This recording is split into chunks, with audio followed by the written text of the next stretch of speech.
nag ba ca topp di crise politique la France s'en mêle ak beneen point bu nga xam ne bindagoo ko waaye mën nga commencer ci marche du 29 juin bi nga xamante ni jamono ji nag Sénégal mu ngi koy waajal wala l'opposition. Oui, encore donc vendredi donc prochain. Vendredi non plutôt mercredi le 29 donc juin 2022. L'opposition dafa ñaanaat pour dem def marche pour justement ñaxtu li nga xam ne ñoom ñoo leen metti après justement seen première manifestation il y a de ce mois-ci côté 8 juin et ben après boobu évidemment il y a une autre marche d'une autre forme mooy la marche des casseroles et ben boobu tamit aussi mu bari woon coow trop tension politique bi am au Sénégal et cetera tout le monde en parle ñi ngi naan centrale électricité bi nekk je sais plus où Tobène xaw ma fan la nu mu tuddati centrale boobu gars yi dañ ko bu nekk fii là côté Tëngéej gars yi dañu doon préparer pour faire exploser cette centrale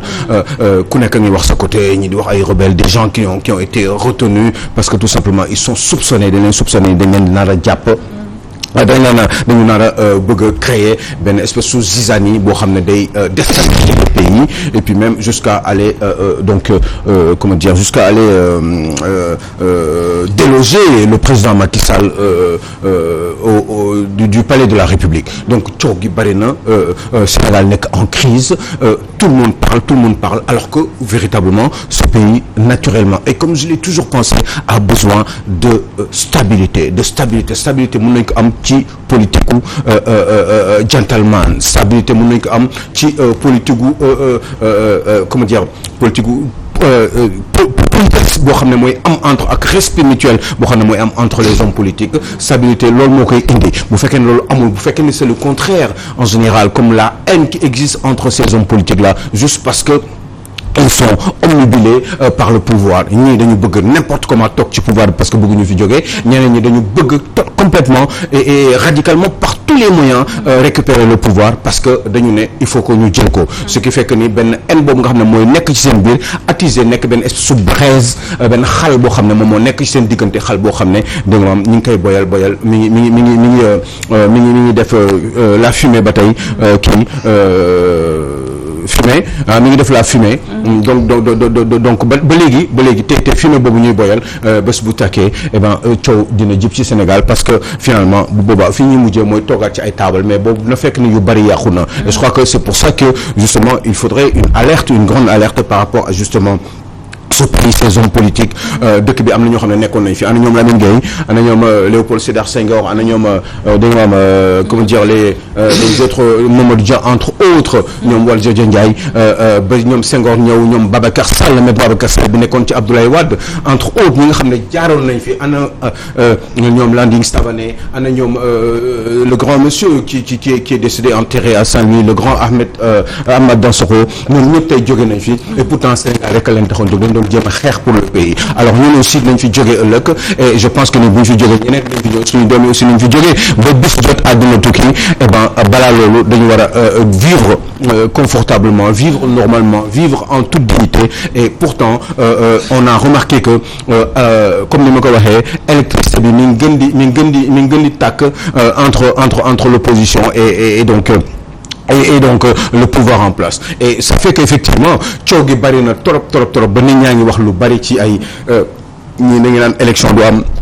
ñii ngi naan élection dafa war a am ñii ngi naan bu élection amul eh ben dëkk bi il faut n'importe comment il faut que ñu jaxase ko ba nga xam ne kenn dootu mën a contrôler le pays au détriment justement des populations ñii ngi naan par force comment dire waa nguur gi ñi ngi naan par force élection il faut mu am parce que élection dafa war a am parce que il faut carrément pouvoir respecter le calendrier électoral ça fait que effectivement coow gi bari na trop et à un moment donné ça commence à faire flipper parce que on se dit que ni est-ce que le pouvoir en place serait capable justement de maintenir la tension d'abord pas ak doole bi mu yor par la force de ses armes mais par yenn façon waxtaan yi nga xam ne war na ko mën a def ak les hommes politiques et les populations en général d'abord à commencer par certaines interventions qui auraient pu avoir lieu surtout de la part du président de la République moom nga xam ne bu tension amee ci réew mi coow gi bari wax gi bari am ay nit ñu dee wax dëgg yàlla waroon na mën a intervenir éventuellement même si c'est pour 5, 7 ou 10 petites minutes vite fait bien fait histoire de parler et de s'adresser à son peuple de manière à ce qu'on puisse être rassuré parce que booy seet fi ñu toll nii je dis rassuré parce que coow gi dafa bari bi may sentir man ci ñoom ñi entre ñoom même quand vous les voyez à la télévision que ce soit du côté de l'opposition ou du côté du pouvoir dafa mel ni affaire bi bañante la parce que surtout quand vous entendez ki nga xam ne mooy le plus influent des hommes politiques en ce moment ñi nga xam ne mi ngi nekk ci opposition bi muy Ousmane Sonko boo ko déggee donc muy wax nee na moom vendredi il faut que mu dem day marche par force ou dañ koy jàpp ñu tëj ko wala ñu mercredi pardon ou dañ koy jàpp ñu tëj ko wala ñu rey ko xam nga bu ñu demee ba tollu foofu ça veut dire qu'il y a quelque chose qui ne va pas juste pour lan pour ay affaire marche moi j'ai toujours pensé encore une fois et je le répète nguur bu fekkee ni dañ ko bëgg je crois que c'est les populations seul le peuple est au-dessus de la constitution je dis bien seul le peuple retenez maa ko wax est au-dessus de la constitution peuple kese moom mooy décider loo xam ne moom la bëgg moom mooy dans sa majorité moo xam ne moom loolu moo ko neex loolu mooy mbébétam kon je crois que ñi ñu war a waxal mooy le peuple pas forcément aller faire des marches c'est bien de faire des marches man je suis d'accord naa ci ay marches mais façon bi ñu koy defee wala di ko enchaîner comme ça de manière à ce que justement ñii di tiit ñii du ñu am jàmm école yi dañuy tëj ñii di stressé wu ñii di gaaw bëgg ñi di lacrymogène ñii di tëj seen liggéeykaay yi seen magasin yi et cetera yooyu yëpp c'est hyper déstabilisant et ça fait perdre beaucoup d'argent. Interdire comme la dernière fois ou pas? Comment? Marche bi est-ce que dinañ ko interdire sachant que nee nañu que article L61 du code électoral dafay permettre ci contexte bi ñu amal li nga xamante ni moo di marche est-ce que xalaat nga bu ñu tënkoo tey ci article boobu ñu autoriser ko wala ñu interdire ko. C'est vrai que au-delà de cet article 61 am na loo xam ne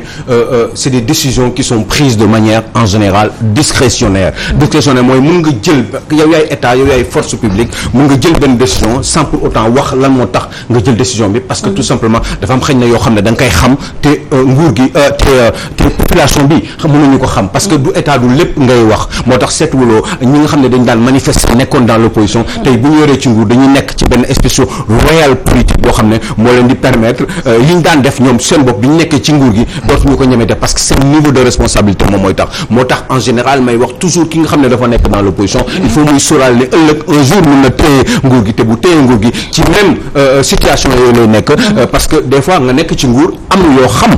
te doo ko mën a wax parce que da nga ci nekk di si def ay enquêtes parce que pour la sécurité du pays et cetera il se dit sur beaucoup de choses par rapport ak li ñuy wax moom la ñu gis ci yenn manifestations yi xam nga gis nga kaawu manifestation yi li tax mu garaaw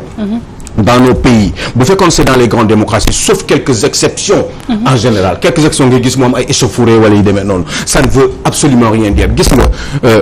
les gilets jaunes ont été ici en France présents pendant des mois ñuy def ay manifestations contre Macron mais bi élection présidentielle jotee kan moo gagné Macron c'est Macron qui a gagné li ma bëgg a wax Salma moo di ne ma damay ne ñoo ngi waajal tabaski te kii di waxal ndong dem na gis jaaykatu xar yi demandé leen ndax affaire insécurité bi donc man je pense que tey état dafa war a permettre opposition bàyyil ñu marche parce que te marche bu amee je pense que ñëpp dañuy dem à la place de la nation ñu fa war a dem dañ fay dem kenn du toj kaas kenn du sànni xeer kenn du sànni gaz lacrymogène parce que su boobaa policiers dañuy ne nangu nañu bi la manifestation donc buñ fi sànni gaz lacrymogène te tey bu ñu bañee manifestation boobu dana am ñi nga xamante ne dañ génn loolu du ñàkk profitoo ci te dañ ciy génn te bu ñu génnee police yi dinañ jàkkaarloo ak ñoom te ñuy jaay xar toog fii nii ci alentour yi ñoom ñooy dundu jeexital bu doy waar donc pour dire que man je me dis que pour dire que gilets jaunes vu que France ñoom nangu nañu gilets jaunes di marche tout le temps marche des mois et des mois et des mois mais bu vote jotee ñu dem voter Macron kon man je dis président Macky Sall bàyyi gars yi marche élection bu jotee ku ñuy voter ñu voter ko kuy gagné mu gagné coach daa voté wax voilà c'est que man li ma bëggoon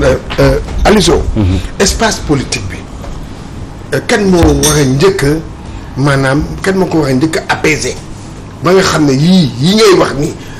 maanaam dégg nga bàyyi nit yi ñu bañ a tiital nit ñi bañ a génn kan moo ko waxee nit ki man dama yaakaar ne man sama xalaat opposition astafurlah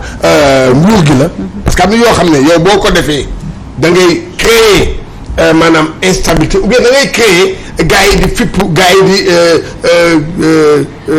ku ci nekk mer est-ce que tey jii moom mi tamit du gagné bu jëloon affaire bi jëm ko maanaam def lépp ci yoon teg ko lépp ci yoon bu ko tegee lépp ci yoon man yow boo ma indilee loo xam ne yow nga ñëw tegee ma léegi yoon bu waa nag moom nag population bi tamit dina xam ne yow mii Cheikh Tidiane yow mii li ngay def nii Aliou Sow nii tegoo ko fenn. xam nga loolu laa la bëgg a expliquer. xam nga c'est vrai mais je retiens un mot important bi nga xam ne moom nga wax Cheikh Tidiane mooy teg lépp ci yoon. mais xam nga lan mooy teg lépp ci yoon. quand on a le pouvoir quand on a la force publique quand on doit sécuriser un pays lan mooy loolu xam nga ñun fi ñu toog nii c'est trop simple. dans de dire oui machin il faut laisser les gens marcher ak yu demee noonu. c'est vrai yooyu yëpp mën a wax mais je suis sûr que il y a un monsieur justement qui s'appelle Macky Sall qui était alors en 2011 candidat à l'élection présidentielle un jour il disait exactement la même chose mais quand il est arrivé au pouvoir avec les réalités du pouvoir il a compris que ni am na yu bari yoo xam ne man xamuma mais boo xamee tuuti politique un petit peu ba xam tuuti état nu muy doxee nu muy fonctionner di nga xam ne des fois à tort ou à raison je ne suis sûr de rien parce que nekkuma ci seen biir pour xam exactement pourquoi des fois ils interdisent par exemple les marches benn jour nga yow suba teel nga ne da ngay interdire marche parce que il faut pas attendre que ça soit trop tard pour que nga nekk pour régler pour dajale morceaux yi ce serait trop tard et encore une fois je le dis bu fekkoon dañuy bàyyi marche tout le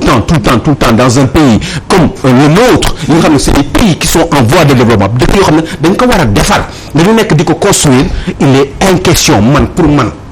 bu fekkee ne ñoom am nañu ay détails yu leer yoo xam ne leer na ci seen bopp ni ñoom dañu war a empêcher marche bi wala interdire ko juste pour sécuriser les Sénégalais pourquoi ne pas le faire on peut pas dire baal ma nang ma baal quelques secondes man je me dis que dans un état de droit le droit de manifester est autorisé et donc là l'état du Sénégal wax na autoriser opposition ñi marche parce que éternel recommencement lañ fi am 2011 lii moo fi am jaamaaloo diggante opposition ak pouvoir ñëpp déggoon nañ li Macky Sall daan wax jamono jooju ci Macky ci le président léegi ñu dox jamono dox tout le temps ñu reprendre ñii di violé loi ñii di ne liat la dañoo soxla Sénégal fokk ñu jiital réew mi ca kanam pour terminer je sais plus où j'en étais du coup parce que maman m'a coupé mais c'est pas grave parce que les Sénégalais le 8 juin manifeste nañ fii kenn gaañu fi kenn jëlee fi ay gaañu bi mu jeexal rapidement waxtu bi xoj nañu je sais plus du coup c'est pas très évident moi je disais juste que nguur pour ñu xam ni quand gis nga tey jii nii quelqu'un de l'opposition bu nekkoon président de la République ci ngeen di comprendre li ma leen di wax ni lu muy tekki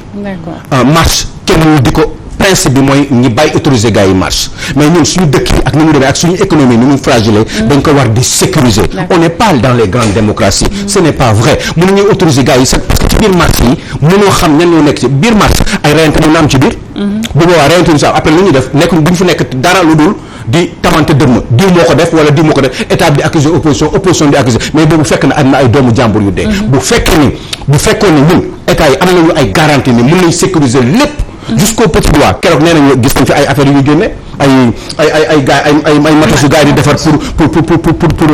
pour def ay dégâts ay ci biir marché yi loolu bés bu demoon ba rëcc xaw ma ndax dëgg loolu du dëgg mais dama ne rek ñoom ñoo xam ñoom ci seen biir il faut ngeen nangu ni principe marche d'accord naa ci je suis mais man ci démocratie la xam loolu la dul mais il faut que ñu reconnaître une chose moom mooy ci biir marche yooyu am na yu bari yoo xam ne mën na nekk ci biir te bés bu fa amee après c'est trop tard c'est pas parce que dañuy autoriser marche rek que marche bi dafa war a calme mën nga autoriser marche ci biir marché bi mu am ay ñoo xam ne dañ jóg pour leneen jóguñu pour marché bu boobaa bu ñu créer ay dissension ak ay cooki ci biir mbir mi ba ay reyante am wala ay problème am boobaa kenn du ko mën a contrôler loolu muy d'accord waxtu bi jeex na waaw ñu jóge léegi sport